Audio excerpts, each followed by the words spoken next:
CEC will consider another request for the postponement to voting on October 13th, though 3 DP allies have submitted their official request to register in the elections in accordance with a decree signed by the President.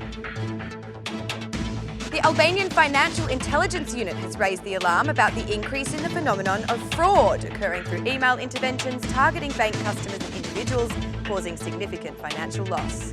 State police said they have released 10,000 square metres of beachfront land in Samil in the wake of the coastal anti-informality action. Official sources said that 6 people have been prosecuted, including Saranda's deputy mayor. It's 6 o'clock on Monday, the 5th of August, 2019. Good evening and thank you for tuning in to RTV Aura's English edition. My name is Alexandra, bringing you the only daily update of the local Albanian news translated into English. 3 of the parties allied with the Democratic Party have registered for the October 13 elections today, the last day possible as per the legal deadline. The Socialist Movement for Integration, the Republican Party and the Environmentalist Agrarian Party seek to enter the elections despite the fact that the Central Election Commission has not yet initiated the procedures due to the absence of 4 members. Although the Democratic Party refuses to run into the elections with Edi Rama, the Democratic Party headquarter recognises the decree of President Meta for October 13. After submitting the request from the DP allies in a statement to the media, the DP noted that the refusal of the 4 Central Election Commission members is an offence against the Albanian constitution.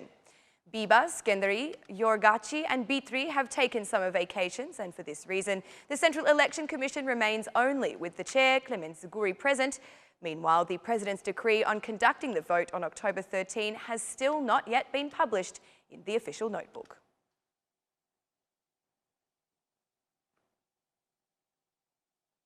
The Democratic Party leader, Lulzim Basha, has not yet come right out and said as such, but he certainly has indicated that he may not run even in the October elections unless there is a transitional government. Expressing the opposition's determination to go to the end of the battle, Basha explained the goal is for free and fair elections, with the first major step being the removal of Edi Rama and the establishment of a transitional government to prepare general elections on the same day as local elections. During a meeting in Kruja, Basha stated that the elections are not a matter of dates but standards, and the battle for free elections is not a political party cause but is a battle of every Albanian. According to the Democratic Party leader, the solution begins with punishing politicians caught in vote buying and in cooperation with organised crime for their power and wealth.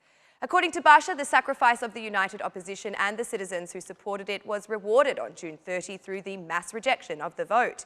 He added that the message from the non-voting 85% of Albanians is that Rama must go. The Democratic Party leader said the withdrawal of mandates by the opposition restored the belief that the united opposition are not part of dirty political theatre, where a handful of people have seized state resources, the state budget, state taxes and state assets at the expense of all other Albanians.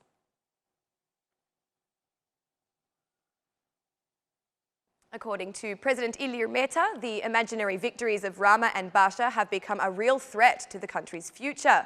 Raising the alarm on this issue via Facebook, the President explained that neither the Prime Minister nor the opposition leader have yet been persuaded to sit down at a joint table to end the political crisis. The President declared that the elections of June 30 were biased and illegal, whilst also criticising the opposition for stating that the 85% of Albanians who did not participate in the elections were declaring support for the DP. Meta reiterated that this percentage would have given them an incredible ruling majority and a clear reason to celebrate victory if the opposition had simply participated in the elections. Victims of these victories are all the Albanian citizens without political differences. I am referring to the real victory of the current majority, which in its unilateral and illegal elections declared victory in 100% of the municipalities of Albania. But even the enthusiasm of opposition leaders that they won 85% is impressive, not forgetting that it would be enough for them to receive a quarter of that to achieve a real institutional victory in the vast majority of local government units, said President Meta. According to the head of state, such victories not only closed the door on October 18 to the decision on the European Union negotiations with Albania, but could have more severe consequences on democratic institutions. Integration is out of the question. We can only hope that we will not be punished in the current institutions that deal with the protection of local autonomy, local democracy and human rights, stated Mehta. In the meantime, the elimination of the accountability of the local government serves only the minority that does not know rotation of power, focused only on their own richness, arrogant, and dealing with public property in an uncontrollable manner. Despite repeated calls for a solution to the crisis, Prime Minister Rama still has no answer for the President's appeal. Meanwhile, DP leader Lulzim Basha refuses to sit at the table with Edi Rama, the Prime Minister.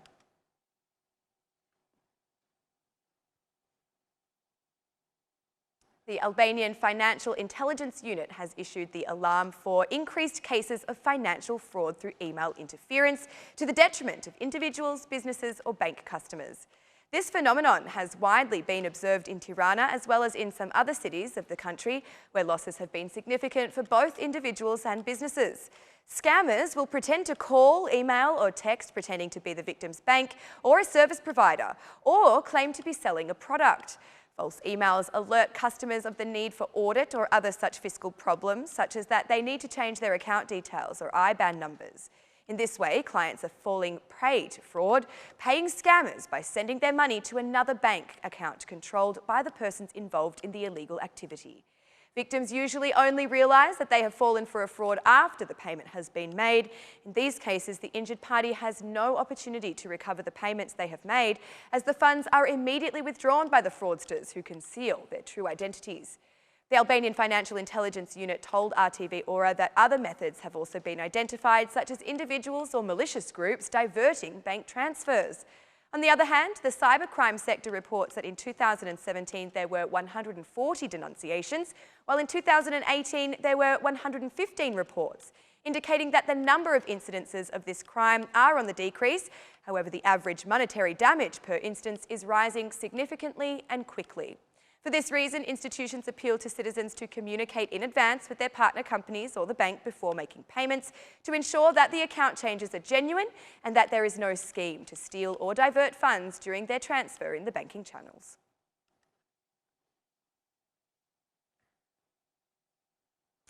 State police have released 10,000 square metres of beach area in the Ksamil that was being occupied illegally. Under the framework of the action against informality that began last week in the coastal zone, 6 subject owners have been penally prosecuted, specifically 5 in Vlora and 1 in Divjaka. 5 of these entities are charged with concealment of income and 1 for occupying public space. Among the proceedings is the Deputy Mayor of Saranda, citizen Thurma, as he has not executed the Mayor's decision to release a 600 square metre public beach. According to Ksamil Police, the seaside area called Tree in Ksamil, 1,185 sun lounges, 351 umbrellas and a sun tent were all seized due to the operator having not obtained permission from the municipality of Saranda, as well as the business activities being conducted without any fiscal register. Meanwhile, according to the official announcement in Vlora and Divjaka, 2 business administrators have also been processed for lack of fiscal registration. A day before, Prime Minister Rama declared that the battle between the state police and central inspectorates since early July has been improving the situation, but that still not enough was being done. For this reason, in autumn, a new law on the protection and administration of the coastline will be drafted to the Assembly.